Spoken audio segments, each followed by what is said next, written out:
Hello friends, welcome back to my channel Earth Mom Dehradun और मैं हूं ज्योति। वेलकम करती हूं आप सभी का अपने चैनल में। सो फ्रेंड्स, चैनल में आगे बढ़ने से पहले आप सबसे रिक्वेस्ट है कि प्लीज वीडियो को देखने के साथ साथ चैनल को सब्सक्राइब जरूर किया कीजिए और बेल आइकन भी हिट किया कीजिए ताकि मेरे आने वाली हर वीडियो का नोटिफिकेशन आपको सबसे पहले मिल जाए। सो विदाउट फर्दर डिले चलिए आज का रिएक्शन करते हैं शुरू। जैसा कि आप सबको पता ही है कि नाफरमान मलिक की फैमिली में इस समय इतना ज्यादा कंट्रोवर्सी हो चुकी है कि इनकी कंट्रोवर्सी थमने का नाम ही नहीं ले रही है। लेकिन इन सब कंट्रोवर्सी की वजह से फैमिली के बहुत सारे लोगों को सफर करना पड़ता है और कहीं ना कहीं उन लोगों की कोई गलती होती भी नहीं है। लेकिन जैसे कि कहते हैं ना कि गेहूं के साथ हमेशा घुन भी पिसता है और कहीं ना कहीं साथ देने वाले भी हमेशा पिसते हैं। तो यही चलता आ रहा है इस पूरी नाफरमान मलिक की कंट्रोवर्सी में कि जहां पे इनके साथ जुड़ा हुआ हर इंसान डे बाय डे बदनाम होता है, हर आने वाला इंसान इनकी वीडियो में टारगेट होता है। तो वहीं पे हम लोग आज बात करेंगे टिकिता के पेरेंट्स की। तो टिकिता की शादी का डिसीजन उसका खुद का था। अगर हम एक माँ बाप के पॉइंट ऑफ व्यू से सोचें तो कोई भी माँ बाप अपनी बेटी की शादी ऐसे इंसान से या ऐसे घर पे नहीं कराना चाहता जिस घर में जिस आदमी की ऑलरेडी कोई बीवी हो, जो आदमी ऑलरेडी किसी के साथ रिलेशनशिप में हो या जिस आदमी का बैकग्राउंड इस तरीके का हो। लेकिन क्या करें, बच्चों की जिद के आगे कभी कभी माँ बाप को भी झुकना पड़ता है। बच्चों की खुशी के आगे कहीं ना कहीं माँ बाप को भी सरेंडर करना पड़ता है। तो शायद वही सब मजबूरी रही होंगी ललिता आंटी और अंकल की कि उन्होंने अपनी बेटी की शादी अपनी बेटी की खुशी से कर दी।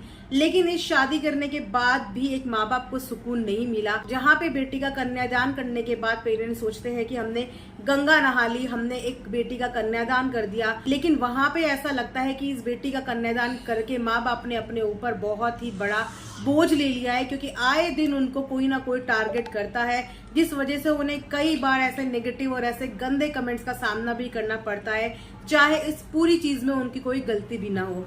लेकिन यस, हम इस चीज को भी डिनाई नहीं कर सकते कि बच्चा चाहे कितना भी बुरा हो, अब आप वो स्ट्रॉन्ग फीलिंग अपने बच्चे के लिए नहीं ला पाते, चाहकर भी उससे मुंह नहीं मोड़ पाते।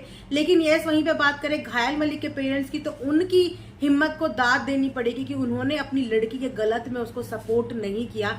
जहां उन्होंने एक बार उससे मुंह मोड़ा, पलटकर उसको वापस नहीं देखा। इस फीलिंग के लिए भी गाइस बहुत गट्स चाहिए और ऐसे पेरेंट्स सही होते हैं जो अपने बच्चों की गलत में उनके साथ खड़े नहीं होते, उनको एक सही रास्ता दिखाने की कोशिश करते हैं। लेकिन ऐसी क्या मजबूरी है टिकिता के पेरेंट्स की कि वो ना चाहते हुए भी उन्हें इस फैमिली का साथ देना पड़ता है। कहीं ना कहीं टिकिता के जो पेरेंट्स हैं ना, वो बहुत ही इमोशनल लोग हैं और आपने उनकी फैमिली देखी ही होगी कि किस तरीके से वो एक जॉइंट फैमिली में रहते हैं, जहां पे उन्हें पता है कि रिश्तों को कैसे प्यार से संजो के रखा जाता है। आपने अक्सर चीना को अपने परिवार के हर एक सदस्य का व्लॉग प्रमोट करते हुए देखा होगा। भले ही वो लड़की कभी अपने व्लॉग के लिए व्लॉग नहीं बनाती, लेकिन उसने अपने कजन ब्रदर के व्लॉग को प्रमोट किया, उन्होंने अपने चाचू के व्लॉग को प्रमोट किया और अभी हाल ही में उन्होंने अपनी चाची के व्लॉग को भी प्रमोट किया। तो ये सब देख के ये तो देखो साफ पता चलता है कि जो टिकिता की फैमिली है ना, वो बहुत ही सोफिस्टिकेटेड और बहुत ही सिंपल लोग हैं, जिन्हें रिश्तों में प्यार बनाना आता है, जिन्हें रिश्तों की कद्र करनी आती है और जिन्हें रिश्ते निभाना आता है। लेकिन टिकिता ने अपने लिए घर और अपने लिए रास्ता खुद चूज कर लिया, इसीलिए शायद वो इन सब मोह माया से बिल्कुल अलग हो चुकी है। अब उसकी लाइफ में उसके पेरेंट्स की इतनी इंपॉर्टेंस नहीं रही जितनी इंपॉर्टेंस वो अब अपने उस वाले घर को देती है। लेकिन माँ बाप का दिल है, वो दुख में अपनी बेटी को देख भी नहीं पाते और कहीं ना कहीं शायद वो अपने दामाद का नेचर भी जानते होंगे, उससे घर डरते होंगे या उनकी क्या मजबूरी होगी या किस तरीके से टॉर्चर किया जाता होगा। देखो, अंदर की बातें हमें कुछ भी नहीं पता, हमने बस ये बातें सिर्फ सुनी है और इन बातों में कितनी सच्चाई है ये तो इनका दिल और इनकी आत्मा ही जाने। लेकिन यस, मुझे नहीं लगता कि ये लोग कोई गाली डिजर्व करते हैं। अगर ये लोग डिजर्व करते हैं तो हम इन्हें सिर्फ इतना समझा सकते हैं कि अगर आपकी आंखों के आगे ये सब चीजें गलत हो रही हैं तो आपको गलत के लिए अपने बच्चों को समझाना चाहिए, बैक स्टेज समझाना चाहिए। जरूरी नहीं होता कि समझाने के लिए आपको ऑन कैमरा ही चीजें बोलनी है, आप पीछे से भी चीजें समझा सकते हैं, बोल सकते हैं। लेकिन बात तो वही है ना कि समझाया भी उसे जाता है जहाँ पे चीजें सुनी जाए। शायद आप लोगों की बात सुनी ही ना जाती हो या आप लोगों की बात को वैल्यू की ही ना जाती हो।